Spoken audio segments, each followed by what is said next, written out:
Indonesia punya banyak pulau. Sekarang kita akan masuk ke Pulau Jawa. Kalian semua pasti tahu Indonesia memiliki beragam kepercayaan. Kita akan sedikit melencang ke topik sumur keramat. Di daerah mana ya sumurnya? Assalamualaikum warahmatullahi wabarakatuh. Halo semuanya, sekarang saya ada di Masjid Jami Baitus Suada yang berada di Desa Luwung Gajah, Kecamatan Ciledug, Kabupaten Cirebon.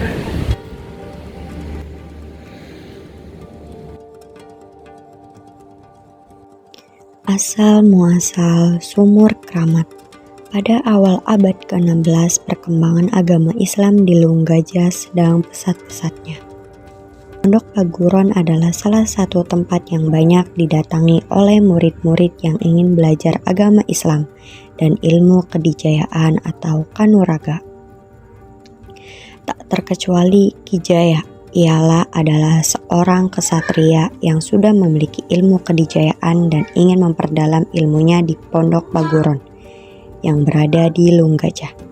Sebagai seorang kesatria, Ki Jaya sering mengadu kesaktian dengan lawannya.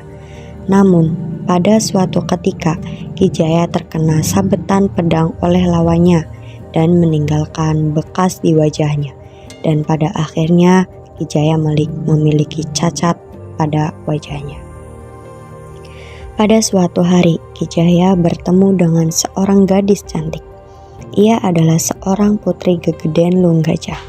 Ki Jaya merasa seolah dirinya tertarik akan kecantikan sang gadis dan ia ingin mempersunting gadis itu. Demi memenuhi keinginannya, Ki Jaya akhirnya mengabdi pada keluarga Gegeden Luwung Gajah dengan harapan sang gadis akan mencintainya. Lama sudah Ki Jaya mengabdi pada keluarga Gegeden itu, namun ternyata sang gadis tak menerima cintanya. Bahkan ia menolak mentah-mentah cinta Ki Jaya dan hanya makianlah yang ia terima. Ki Jaya sakit hati karena mencintanya tak terbalaskan. Akhirnya ia memutuskan untuk mengasingkan diri di suatu tempat. Saat dalam pengasingan, Ki Jaya mendapatkan bisikan-bisikan jahat yang akhirnya memprovokasi dirinya untuk membalaskan sakit hatinya kepada keluarga sang gadis. Maka timbullah niat jahatnya untuk membuat keonaran di Luwung Gajah. Dengan menggunakan ilmu kesaktiannya, Ki Jaya memasukkan sebuah benda ke dalam sumur yang berada di Masjid Luwung Gajah. Akibat ulah Ki Jaya, muncullah musibah di Luwung Gajah, terutama bagi orang-orang yang mengambil air dari sumur tersebut.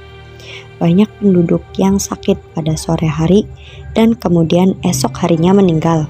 Ada yang sakit muntah darah, gatal-gatal, banyak anak yang tidak dapat berjalan atau lumpuh, bahkan gadis-gadis jauh dari jodohnya.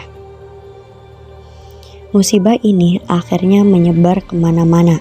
Mereka menyebutnya dengan sumur Luwung Gajah beracun. Karena sumur Luwung Gajah beracun yang notabene-nya adalah mata air yang ada di Luwung Gajah. Akhirnya orang-orang terpaksa mengambil air dari daerah Cibogo. Karena masih kekurangan air, maka Pangeran Danalampah menggali sumur di daerah Damarguna. Berbulan-bulan lamanya sampai beberapa tahun sumur Luwung Gajah beracun dan tidak dapat dipergunakan lagi. Berita ini sampai ke telinga Habib Toharudin. Beliau adalah ulama dari Mesir. Ia adalah ulama yang waskita yang pada saat itu bermaksud mengetahui perkembangan agama Islam di wilayah Cirebon Timur, sehingga tiba-tiba di daerah Luwung Gajah beliau mengetahui penyebab sumur Luwung Gajah beracun. Atas perintah Habib Toha dikuraslah sumur Luwung Gajah tersebut. Setelah airnya surut, di dasar sumur ditemukan sebuah benda bulat berwarna hitam. Benda itu disebut dengan waluh ireng. Waluh ireng tersebut kemudian dibelah oleh Habib Toha dari belahan waluh ireng keluarlah seekor manjangan wulung berbulu hitam. Seraya menghilang wujudnya, manjangan itu berujar bahwa ia hanyalah suruhan Ki Jaya, dan ia memohon ampun serta berjanji bahwa ia tidak akan sekali-kali membuat keonaran di Lunggajah, dan ia juga berjanji akan membantu orang di Lunggajah bila diperlukan.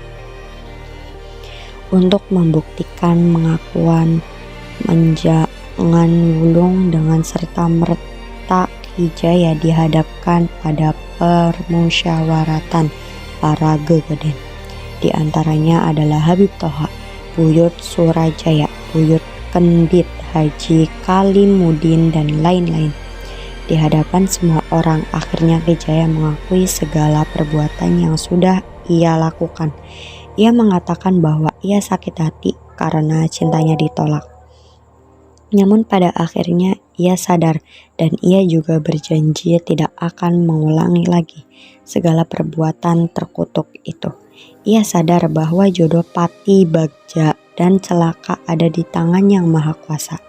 Selanjutnya, sumur yang telah dibersihkan dari pengaruh racun waluh ireng oleh Habib Toha, kemudian beliau memasukkan hikmah atau karomah ke dalamnya, sehingga pada akhirnya sumur itu dapat dipergunakan seperti sedia kala.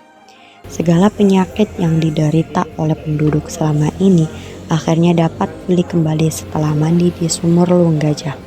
Sejak saat itu banyak orang yang berdatangan untuk mengambil air sumur yang dapat dipergunakan untuk berbagai hajat agar tercapai maksud dan tujuannya, terkecuali untuk perbuatan jahat. Resikonya ditanggung sendiri. Sekarang sumur itu dikeramatkan oleh penduduk Lunggajah dan sekitarnya.